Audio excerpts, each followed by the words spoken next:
Come on, turn the TV down.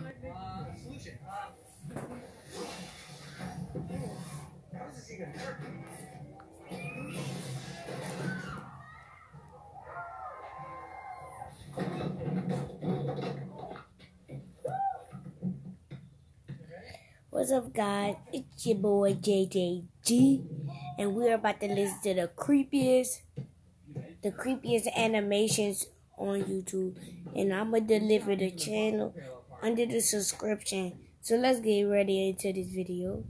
When you have too much birthday cake,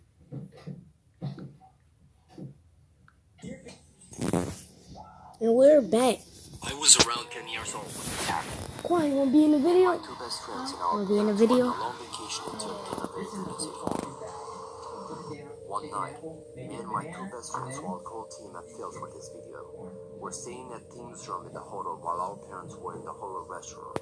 The room wasn't bad, actually all of our rooms seemed safe. At least we thought it was. We were having a lot of fun watching seasons and playing Monopoly, but what happened that night still makes me have chills. So it was around 1 a.m. and our parents were late. Phil looked at them through the window and said, "They're still in that stupid restaurant." "Yeah, they told us they would come back until 11 p.m.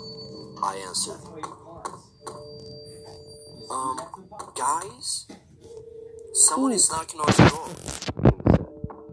"It's probably just..." Son, that ain't a really scary thing. If somebody knock on the door, y'all know what other did. Open it, got a bat, and be like, "Who is it?" I'm like, "I got a bat." We watching five horror story animation. It's really creepy.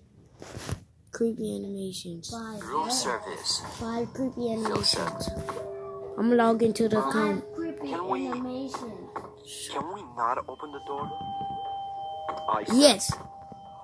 Yes, not open the door, ask who is it, or do anything. Act like you ain't even there. I was pretty scared in that situation. No, I'm I was doing a only video. 10, and my friends were only 2 and 3 years older than me. So we were all pretty much defenseless children in the room. Tim, who was the oldest, answered, "Oh, come on, it's just room service." The guy on the other side of the door said, Turn the door. "Hello. Can you please open the door?" When he said that, we were all scared. In a couple of minutes of silence, he said in a louder voice, "Open the goddamn door!" I started crying because Violence. Can't say that kind of words in these horror stories. I'm just 10 years old. What you mean? I knew he was a room service, because if he was, he would have talked in Turkish. I was in shock as in that moment I realized that this strange guy is using a fake ID card to open the door. Tim grabbed both of us and we ran to the bathroom and locked the door. Luckily, the guy wasn't fast to get us. He was screaming to open the door. I said, "Look, a phone." Luckily, Tim's mom left her phone so we could call her if we needed anything. So Phil grabbed the phone and called his dad and told him the situation. And they came up to find the guy nowhere. They thought we were lying to them until the hotel manager showed them the footage. We found out that the man was stalking us and a couple other children. In a couple of days, police had finally caught him. He was a serial rapist and a pedophile. We were just lucky he wasn't fast to get us. I will never Glad they didn't get him. forget that night, as that was the worst day of my life.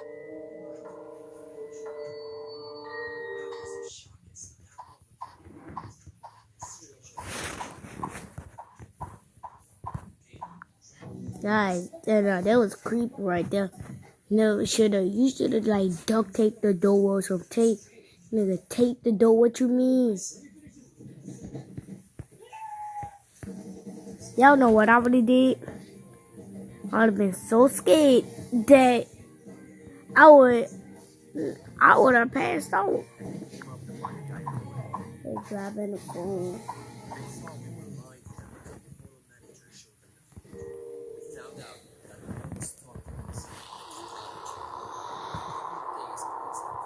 This one is about true creepy and Timon's kidnapping horror story. This is about a kidnapping thing. But it is real. It's true. When I was 15, my mother went out shopping and left me in charge of the house. It was starting to get dark and I realized my little brother was nowhere to be found.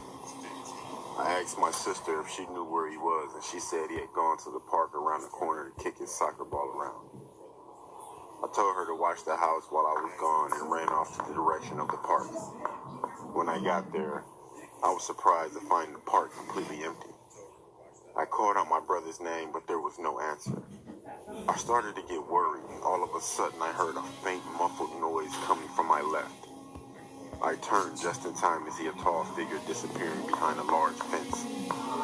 I sprinted as fast as I could. When I came around to the other side of the fence, I saw something that almost made me choke in horror. My little brother was being dragged down the alleyway by a tall man. I flew into a rage and tears of anger streamed down my face. I ran at him and he must have heard me coming because he turned around to face me and he dropped my younger brother. The tall man tried to grab me, but I was running at him so fast that when I slammed into him, it knocked him off his feet. He swore and tried to get back up, but I just started stomping on his face. Without stopping to ask questions, I picked my brother up and ran as fast as I could back to our house. By this time, it was pitch black outside and my mother was home. She was frantic with worry, and when she saw the look on our face, she realized that something bad had happened. As I explained, my brother and I started crying, and my mom gave us both the biggest hug ever, and she cried with us. Eventually, the police were called, but this guy was never found.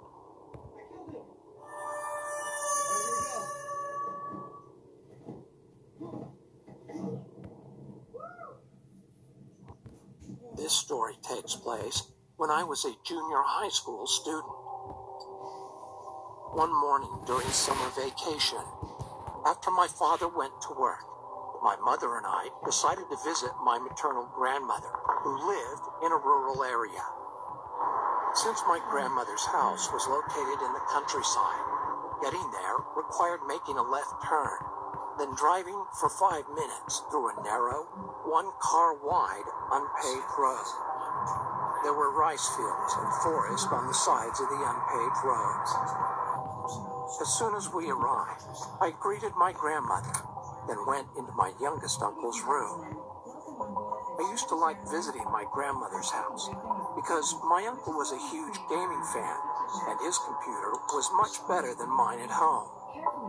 So once I confirmed my uncle was at work, I turned on his computer and started playing Doom 3, which used to be the most popular game once upon a time. After playing the game for about an hour or two, my uncle returned from work.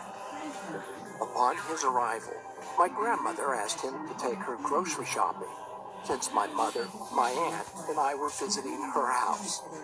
So at about 7 p.m., they all drove to town to do some grocery shopping. I was super excited and waved goodbye to them.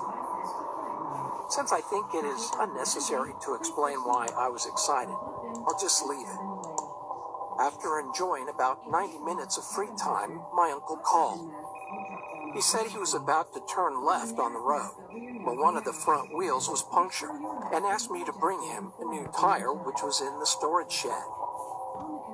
As I said before, after making that left turn, it took about 5 minutes to drive through a narrow, unpaved single-lane road to see my grandmother's house, but it took about 20 to 30 minutes on foot. Now that I think about it, it was quite scary to walk on that road, especially at night. It had no streetlights and was surrounded by rice fields and forest. It was almost 9 p.m., and that area got quite dark at about 8 because it was in the country. So to be honest, I was really scared, but not wanting anyone to know I was a coward, I decided to go. I grabbed the tire, left the house, and started walking along the unpaved road. I could see my uncle shining his car's headlights toward me. That said, he was still quite far away from me, and the headlights looked like two big yellow dots. I was a bit relieved, knowing my uncle and family were on the other end of this road, but the night was dark, which deepened my fear. You know, when you walk in the darkness, your eyes adjust, and you start to see unclear shapes. I felt like I could see someone standing in the rice field, and someone sitting down, resting his chin on his hands, and looking at me through the bushes. I broke out in a cold sweat and held my legs to keep them from shaking.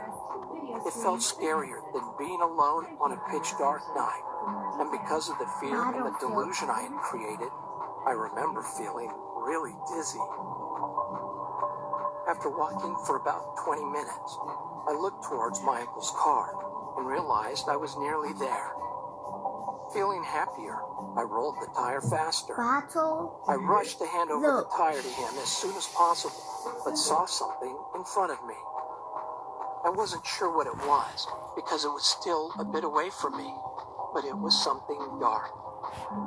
Suddenly, I felt strange and slowed down. For this moment, I would have ran back to the house. What the fuck you mean? What did you mean? I would have ran back to the house. Well, I would have ran fast as I can, even though the thing's so high. Oh, I would have been so scared. You see how his face is? Just how my face would. While still having some distance, I strained my head and neck, trying to look carefully, but it was too dark. Although I was scared, I started to walk again, thinking, nothing is going to happen because I have my uncle and family about 300 meters away. 300. But when I got closer to it, I stopped because it became clearly visible.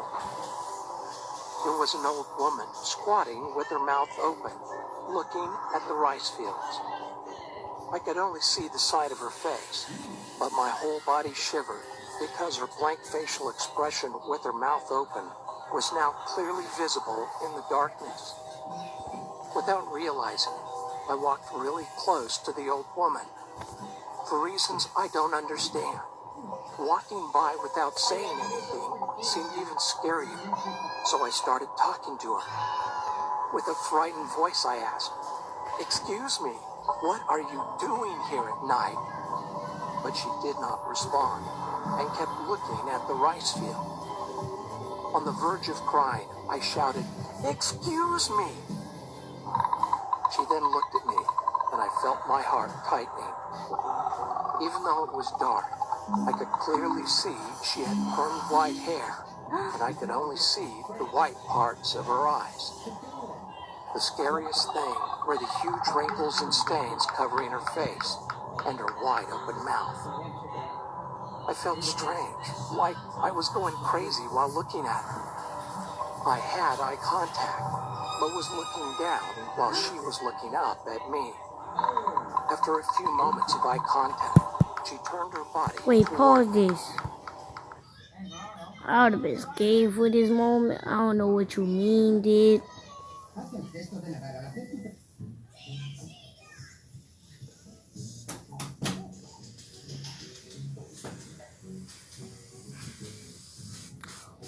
Oh, I'm ready to watch it. You cannot tame it. It will be dangerous. Okay, well, ooh, I'm ready to watch this. I'm gonna be. You cannot, push it.